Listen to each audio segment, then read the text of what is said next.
Welcome viewers to my views on news. I hope you all are doing well and keeping yourself safe and healthy. Hello, Mr. Sajid, how are you? I'm fine, Mr. Ma. How are you?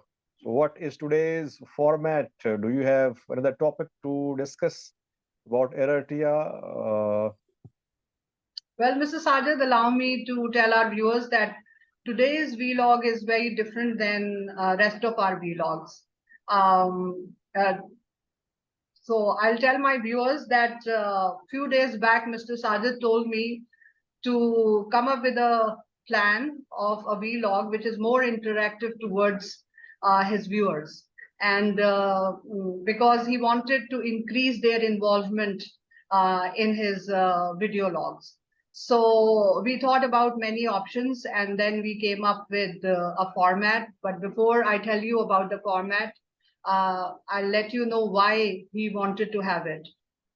He told me that he launched this channel of his 2 years ago, and since then he had his viewers unconditional support, and because of which it has become a great success.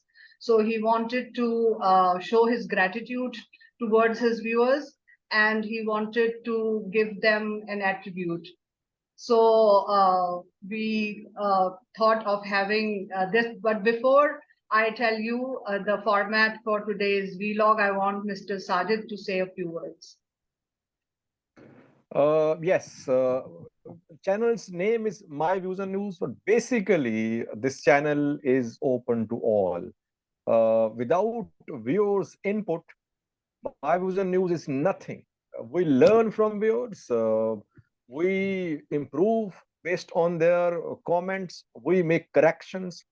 So our videos were a little bit isolated in terms of viewers' interaction, because people were saying that Eritrean issues were being discussed without participation of Eritrean guests.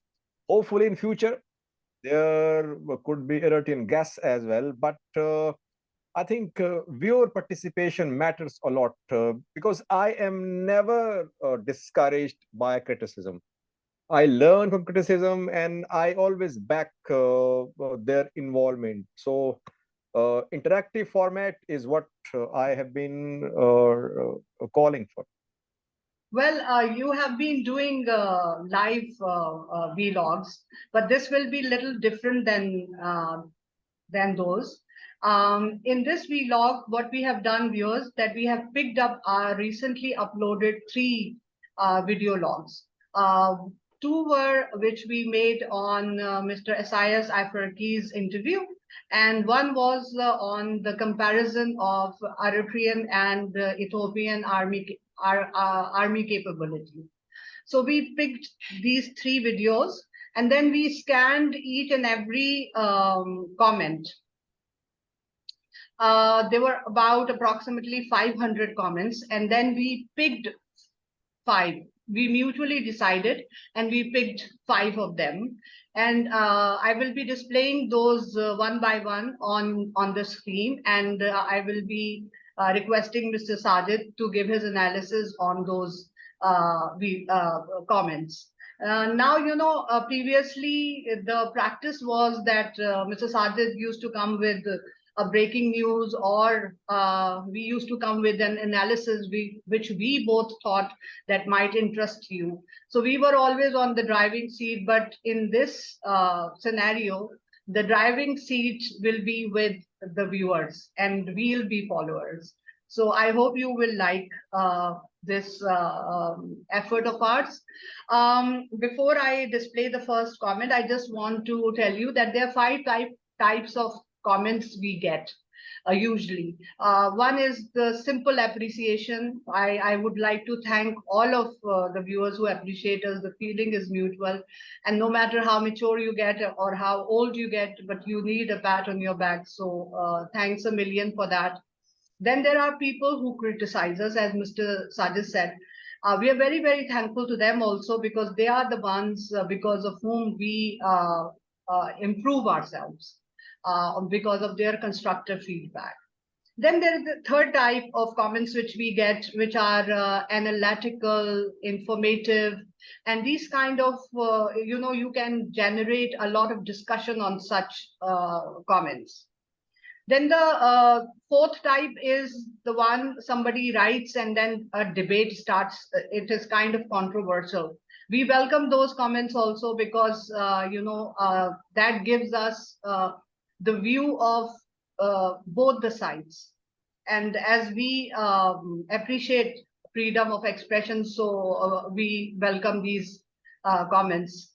Then there's fourth type, and this is mostly questions, thought-provoking questions. So today we have picked up a mix of all, and there are 5. So Mr. Sajid, till I find my first comment, I would like you to speak a few words. Comments, no matter what the content is, matter because the comments indicate that viewers are involved, and comments should not be hateful. That is what I discourage. And one clarification, I never delete any comments. YouTube's artificial intelligence auto deletes potentially offensive, potentially provocative comments. Some viewers complain, Sajid, you are deleting my comments. I don't delete a single comment. YouTube's AI does, so which we have no control over, which should be done by YouTube because some comments are very provocative. So the first comment is on screen. I'll read for you, Mr. Sajid. The first comment is that Eritrea appeared as the strongest due to the conflict of Tigray and Eritrea. The moment Tigray and Ethiopia make peace, Eritrea will be the weakest in the Horn. What do you think about this? I don't agree with this analysis that Eritrea is strong because we are comparing Eritrea and Tigray, Ethiopia.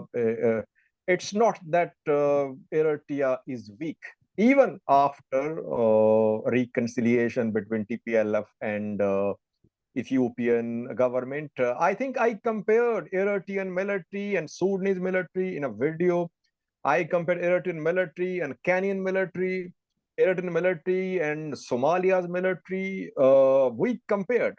I'm talking about military strength, not economic strength, not strength in terms of democracy. Militarily, Eritrea is stronger than Somalia, fractured country. Eritrean military more professional than Sudanese military. Eritrea has larger military than Kenya. Djibouti, obviously a small country. Ethiopian military in the process of reconstruction. So I beg to disagree. I'm afraid I won't be able to agree with this comment. Eritrea is strong, not comparatively. It is strong because it has managed to raise a big army, professional army, well-trained, hardened, battle-hardened soldiers. Yes, there are issues, conscription there, people fleeing, Savas issues as well for youth, but there is no comparison between Eritrea and other militaries. Only challenge for Eritrean military in East Africa is Ethiopia. But Ethiopian military has suffered a lot in terms of its strength.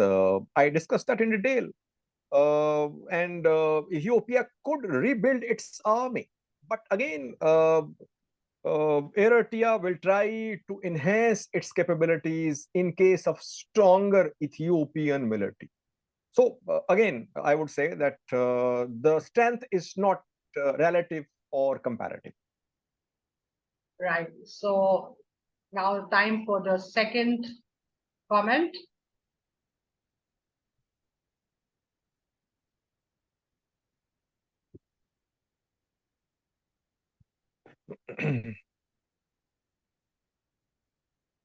Sorry, it's taking a little time. Yeah, it happens sometimes. Network is slow, and sometimes there are other issues. But I am loving this format. I think this format will encourage viewers to comment more. So here is our second comment. I was in the Eritrean army from the age of 18, and I can tell you from my own experience, the Eritrean army strength comes from the years of fighting for independence. So regardless who is our leader, I don't think it will ever change. Our fathers together, Muslim and Christians from all tribes, fought for independence, and this togetherness passes to us, and I'm sure our children and grandchildren will also act the same way. I can tell you it's in our DNA to fight for our country. We don't fight because of our leaders, but the unconditional love we got for our country. Well, this narrative that fight, struggle is in our DNA, this sort of narrative is used by governments to mobilize people. Nothing is in DNA, by the way. I don't agree with this narrative. Armies learn to fight through experience, through exposure, through trainings, through their participation in battles. Eritreans fought 30, 40 years ago. That generation is no more active, grown old, a new generation, some of its members fleeing the country.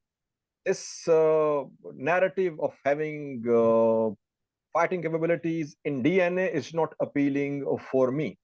And people fight for their countries. It's a global phenomenon. Problem is that we don't discuss what happened after that. Those fighters who fought for Eritrean independence, what happened to them? I think you mentioned the name of a minister in a video who was a freedom fighter and who was a minister. And then she was put in prison by Isaias. She died in prison, and several others too.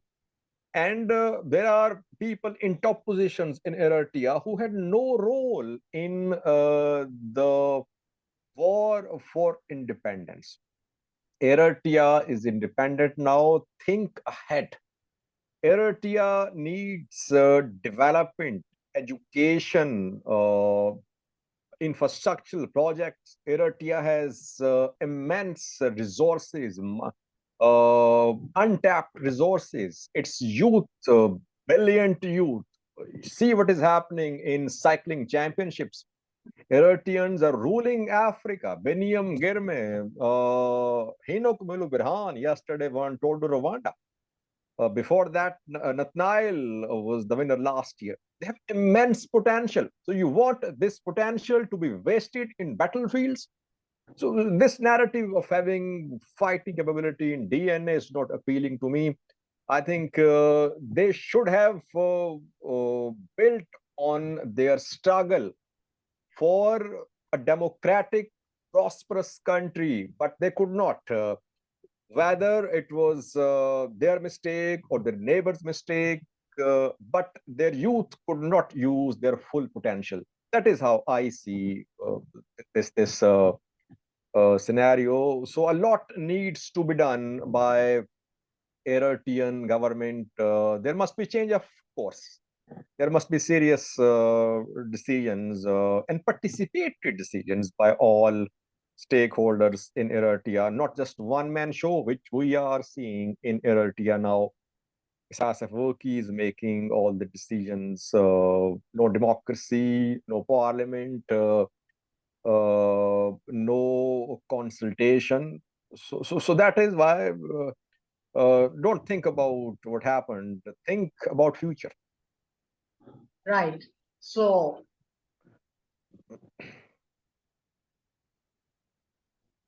yeah.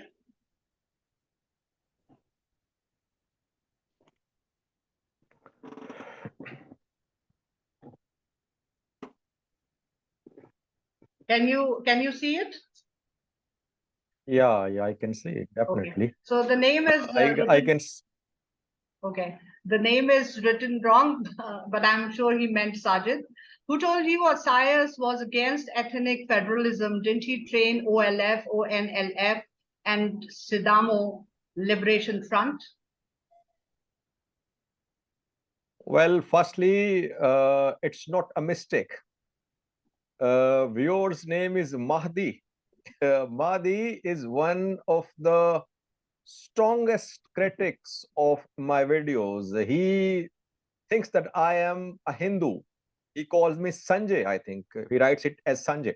Yes. And since last year, for the last 1.5 years, he has been following all of my videos. And some of his comments were very hateful, claiming I was a Hindu, I was on the payroll of someone. I had to block him once because he was sharing hateful material against other people, not against me, was the reason. Later, I unblocked him. So it's not a mistake, firstly. But he's partly correct. Ethnic federalism, Isaias Afwerki in his interviews frequently says that Meles Zenawi met with Isaias Afwerki with the Ethiopian constitution draft, and Meles Zenawi had good relationship with Isaias Afwerki. Meles showed the draft to Isaias Afwerki. Isaias Afwerki said that it won't work because it was ethnic federalism. So he sort of says that he knew what was going to happen in Ethiopia. But yes, we must not forget that if there was ills caused by ethnic federalism in Ethiopia, some credit goes to Isaias Afwerki as well. I mean, he was training Ethiopian opposition groups. Where were Oromo opposition fighters based? In Eritrea. Where was Birhanu Naga? Where was other fighters based? They were in Eritrea. And where was that TPDM based Tigray opposition fighters? And who is training Amhara Fano fighters? Eritrea. So yes, opposition Ethiopian groups were based in Eritrea. Eritrea trained them, armed them, and TPLF was not soft on Eritrea as well. It tried its best to weaken Isaias Afwerki. So it was a quid pro quo, you can say. Isaias definitely has his share in ethnic federalism of Ethiopia, but Isaias managed to keep Eritrea free from ethnicity dominated country. We'll have to give him credit that the divisions which we see in Ethiopia are not in Eritrea. But he played his role in exacerbating ethnic instability and tensions in Ethiopia. Okay, thank you. So,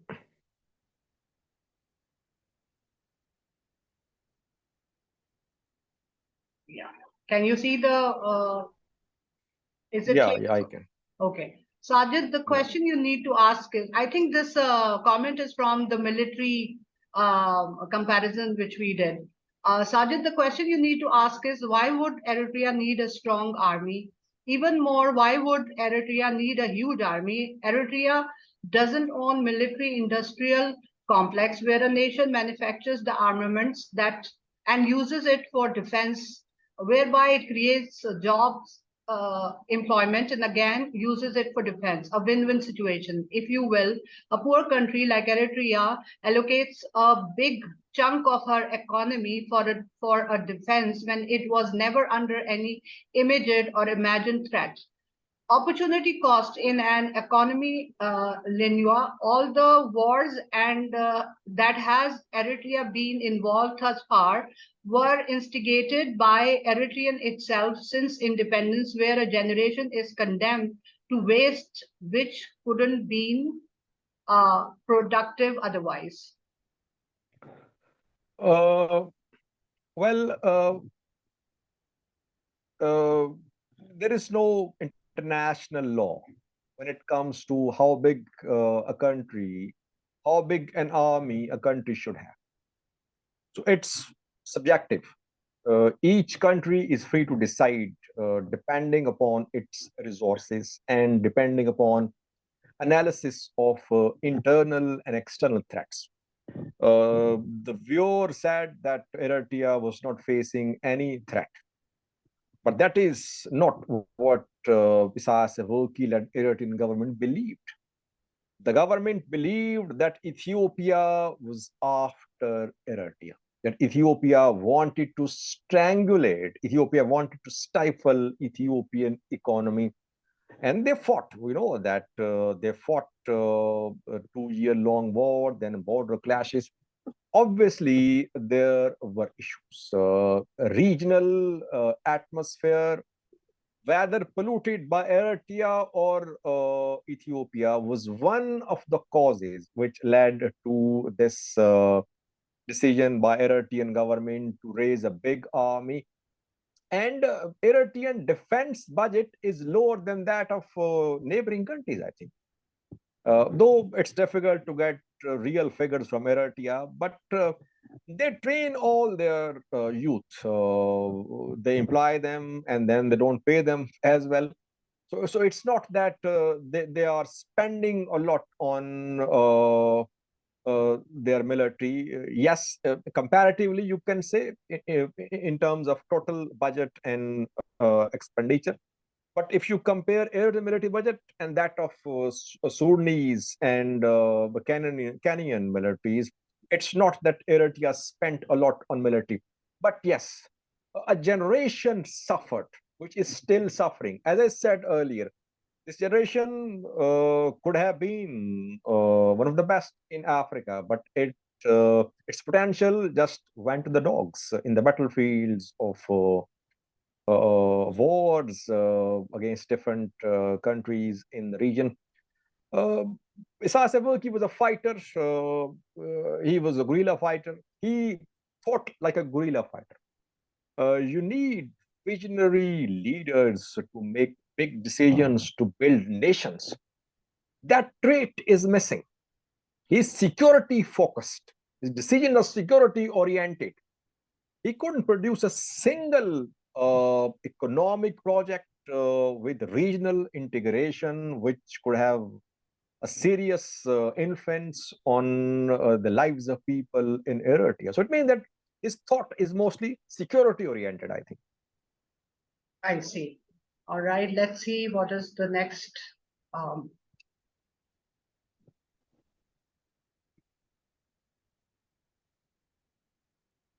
Yeah, is it clear, sir? Can you see? Yeah, definitely, Mr. Yeah. So, Mr. Sajid, what I have noticed from this interview is, I think this is from the interview, the vlog we did on the interview of Mr. Isaias Afwerki. So he says that Mr. Sajid, what I have noticed from this interview is Isaias is marginalizing Abiy in the interview. He doesn't speak anything about Abiy. I hope I am pronouncing the word correctly. Is it Abiy? Yeah, Abiy, Okay. you're right. Okay. Anything Almost about correct. Abiy's government? Even the journalist asked him a question only about economic ties between Eritrea, Sudan, South Sudan, Somalia, and Kenya. He excluded Ethiopia from his regional economic calculations.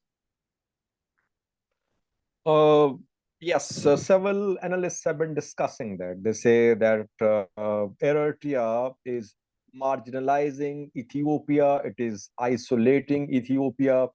Eritrea wants regional alliance without Ethiopia.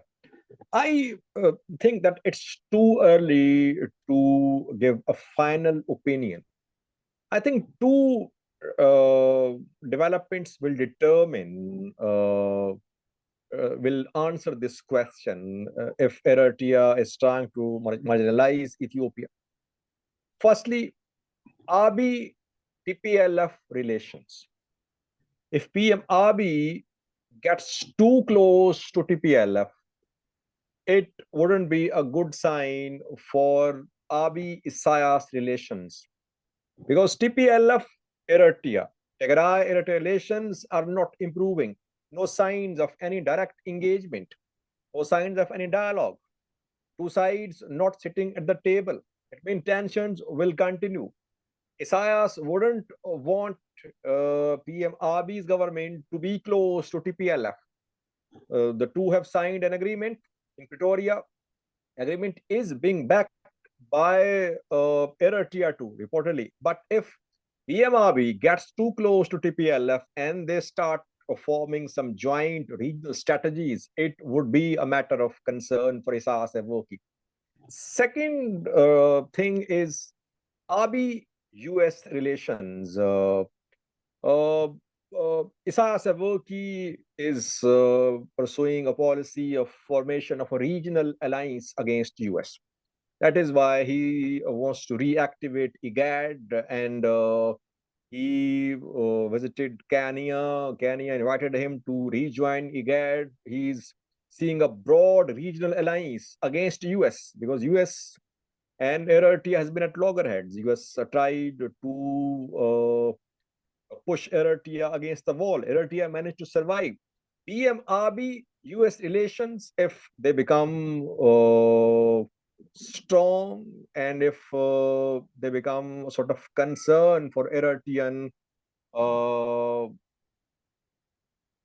if they become a sort of concern for Isaias Afwerki, it could lead to a tension between Abiy and Isaias. So we'll have to wait and see. It's too early to say. So far, both are trying to contain Tigray People Liberation Front, which has been contained largely. So coming, this 2023 is very crucial, viewers, Ms. Sharma. I think in this year, we'll see the future of Isaias Abiy, Ethiopia-Eritrea relations.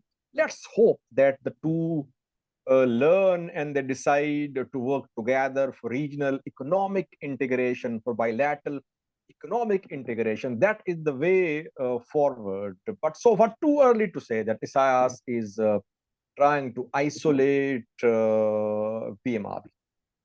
Well, thank you, Mr. Sajid. That was the last comment. And I hope viewers have enjoyed this new format. And they will forgive us if there were some difficulties because we are also learning, and next time it will be more smooth. So thank you, Mr. Sajid. Yeah, thank you for choosing this format. I think it's more inclusive, more participatory. Viewers, please do give your feedback and comments about this format and about these questions and answers, and ready to answer more of your questions. Just avoid hate speech. Otherwise, we are here to respond to your comments, questions, everything. Thank you for watching.